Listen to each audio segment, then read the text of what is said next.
Welcome back to Distant Shores. This time on Distant Shores, we're doing another one of our episodes on favorite destinations.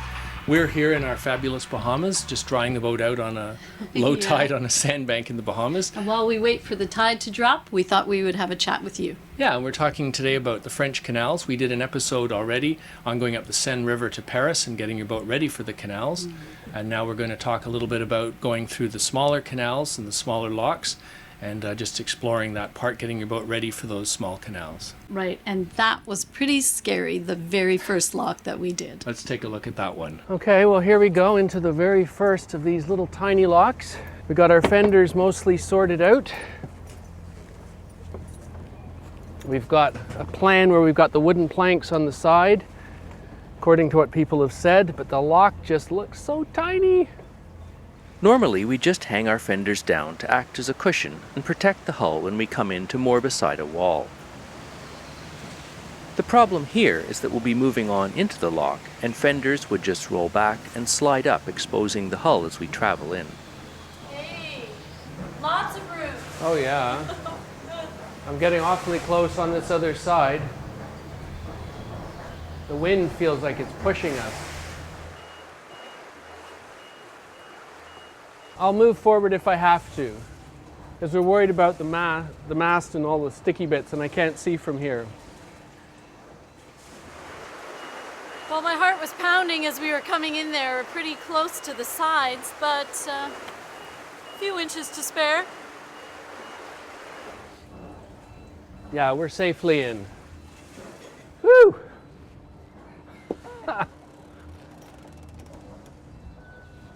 Well, we only have 286 to go. One. We have already gone through 13 big shipping locks on the Seine, but now there will be 148 of these small ones to reach the Saône River. Then it's just 16 larger locks on down to the Med. So that was the first. So we'd done about 20 locks before we got to that first one, and then we had something like 120 or so of these little tiny locks until we got out to the river again. So there was going to be a lot of these little guys, and even they were different because there would be automatic locks and non-automatic, and We'd just perfect the locks in one region, and then we'd find ourselves in another region where the locks were set up differently. Some of them had real lock keepers, very friendly with beautiful gardens and super helpful. Others, most of them actually, were do-it-yourselfers, and some of them were automatic, where you, as you approached, the doors would open because somebody was looking on a camera. Others, it was, pull a cord, door opens. And it took a little bit of learning, but it kept it interesting. On the chart it says that this lock is automatic, and we haven't gone through one of those before. But as we're approaching, it's opening, so I'm not sure if there's someone really there or if we're triggering something by camera. We'll find out. With the binoculars, I'm seeing that halfway through the lock there are 2 bars. And apparently you pull on the blue bar to fill the lock. And then if you get into trouble, there's a red bar for stop, emergency, call this number for help. I try using the bow thruster to fine-tune our entry angle as we come in. 1.5, 1.25 here at the stern. Looking good. this is our first time on these things. So we got bars. Okay, We're all alone. we got bars, and at the top it says the lever pour éclusier, so the lever for the lock. And then the red bar is if you get into trouble, you pull on that and there'll be an alarm and hopefully someone will come and help. Or it will reset or something. Who knows? What's happening? The doors just started to close. We don't know if someone's watching on camera or there's a timer. Thankfully, our stern is clear. It's all burbling away.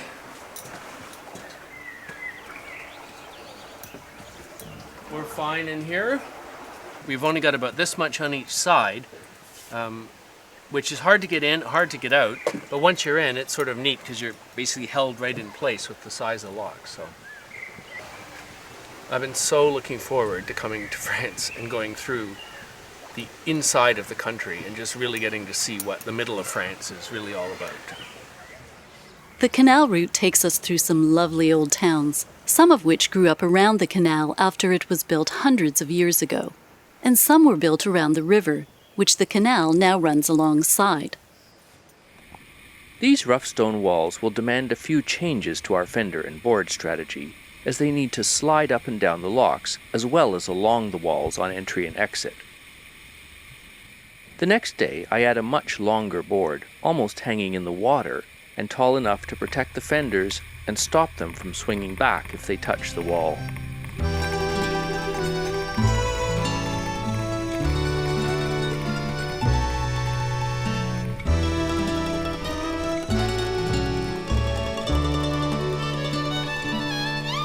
This is a huge improvement, but there's one more thing I have to do. Okay, so this is my latest plan for protecting us as we go through the locks. We have a doubled up fender board hanging down outside the fenders. It'll allow us to slide along and the fenders won't pop out, and I'm just going to take a little bit off the front now with a spoke shave. Bit of a challenge with these locks, no doubt about it. I should also take a little off the top, as that's the other place it's obviously catching as we go up the locks. I'm hoping that rounding the edges means the board won't get caught when the boat pushes in against the wall as we go up. This could be even worse if the board got trapped. It could rip the ropes out or damage something else. Even out of the locks in the canal itself, there's not a lot of room, especially when passing another boat, since the edges of the canal can be shallower than they look. I'm hoping that if we miss slightly on the entry to the lock, the board will act as a guide, allowing us to slide on in.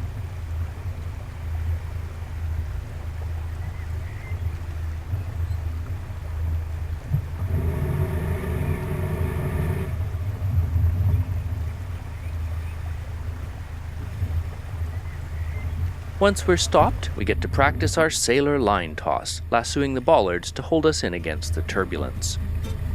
Yeah, there was quite a bit of preparation to make the boat safe. It wasn't just like coming up to a regular dock where you drop your fenders down.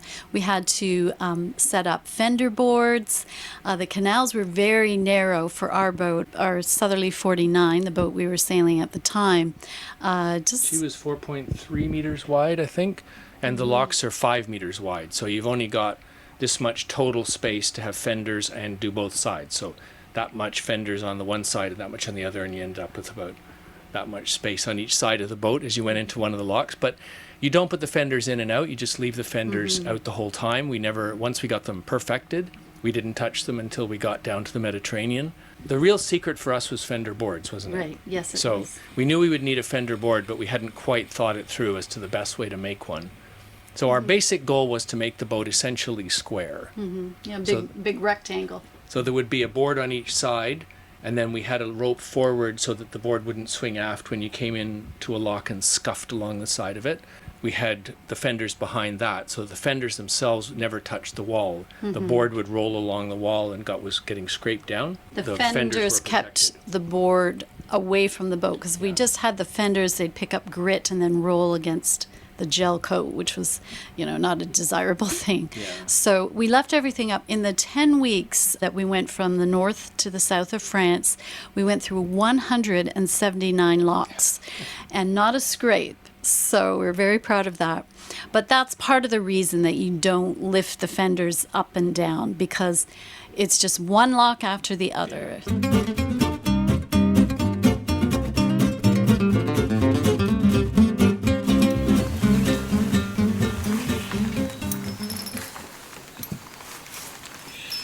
This is actually pretty light work because the doors are pretty small in the system, so lighter than the other ones we've done. But the Eclusier, the lock keepers, appreciate the help because to do the two doors, they would otherwise have to run all the way around the back and then come back up to here to the other side to do this one. So it would take them a lot longer. And then we just put the lock on so it can't undo itself.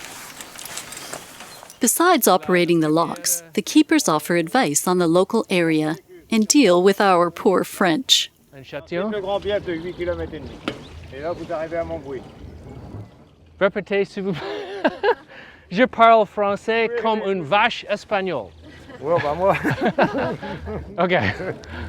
Oui. Oui. Donc vous avez encore 3 écluses. 3 locks. Avec celle-ci, hein. Yeah, oui. Celle-ci, 3 écluses. Après, vous avez un bief 8 km et demi. 8 kilomètres. 8 km et demi. Oui, et demi. Et vous arrivez à Montbrouille. Montbrouille. Montbrouille, donc. He's telling us 8.5 kilometers, and then we've got Montbrouille, and then he's also wants to call to be able to tell the guys when we're going to start tomorrow, so they'll know who's moving on the lock. Maximum speed in these small canals is just 8 kilometers per hour, faster than walking, but not by much. But back in the day, this was a revolution in transportation efficiency. Early barges were pulled along the canal by a horse, donkey, or even a person on the towpath, and it was much more efficient than pulling a wagon.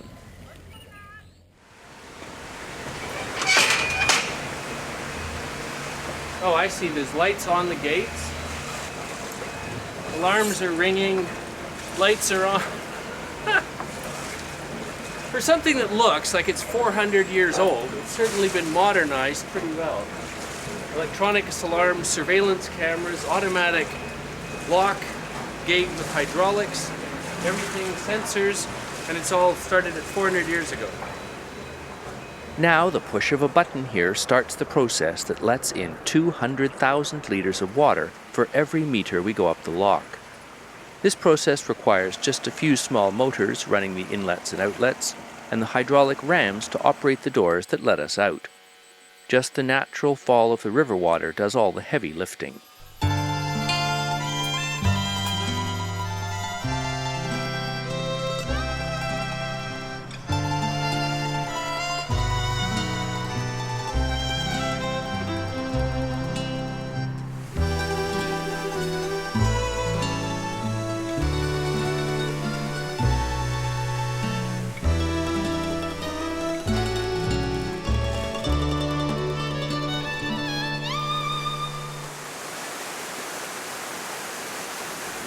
The woman back there says I have a beautiful bottom as well. She was admiring our bow. Now she says I have a beautiful bottom. First time with another boat in the lock. They're 11 meters and we're 19, including the mast, which means that together we're 30 and the max is 38. So we've got sort of a couple meters at their stern, a couple at our bow, and a few in between. But much of the time we are alone in the locks. Paul gets good enough at handling the automatic ones that I can get off to shoot some of distant shores traveling this scenic provincial countryside.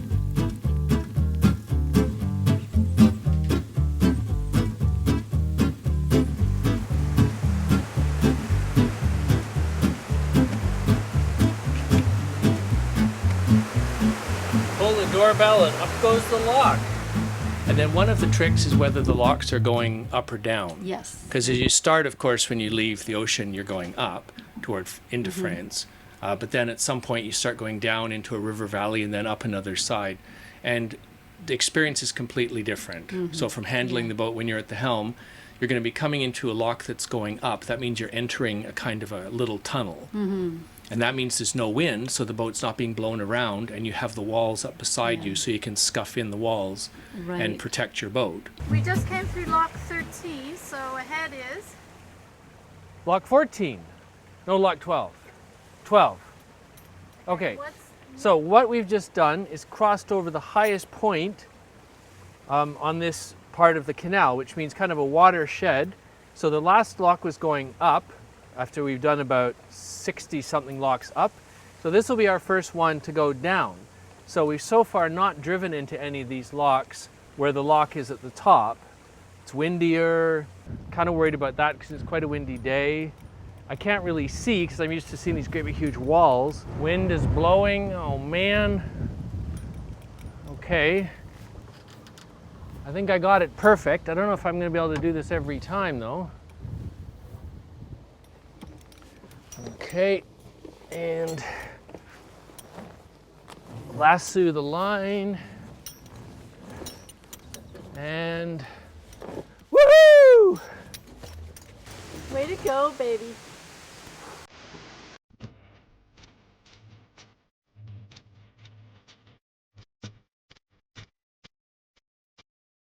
Oh, that's the ticket. Relaxing in the hot tub. Oh, man. That is the way to go. What am I doing here?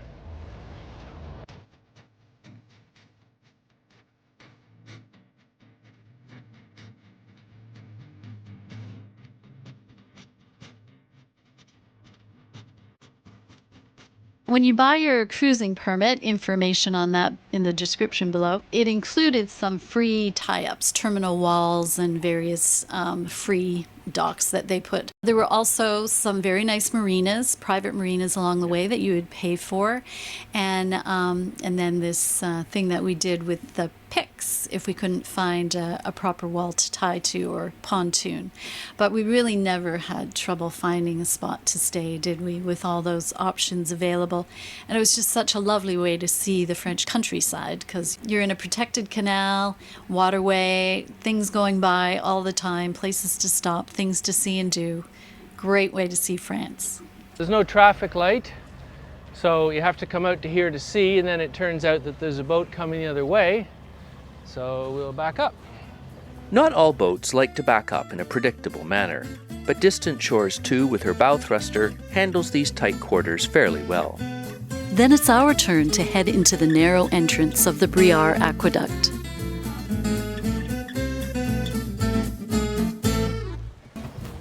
Okay, my goodness, a bridge designed by Gustave Eiffel, who built the Eiffel Tower. The man did style, and he did this, the longest aqueduct for over 100 years.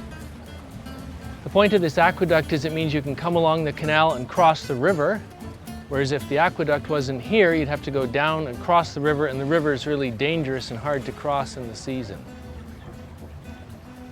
My goodness, we are up in the air, 50 feet in the air, up above a river.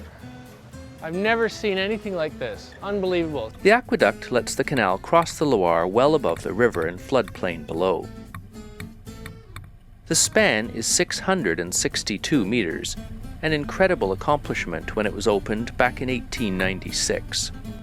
For the first time, a fully laden barge could easily cross the river, a far cry from the old days of unloading and hauling the cargo across in small barges, half an hour compared to a few days.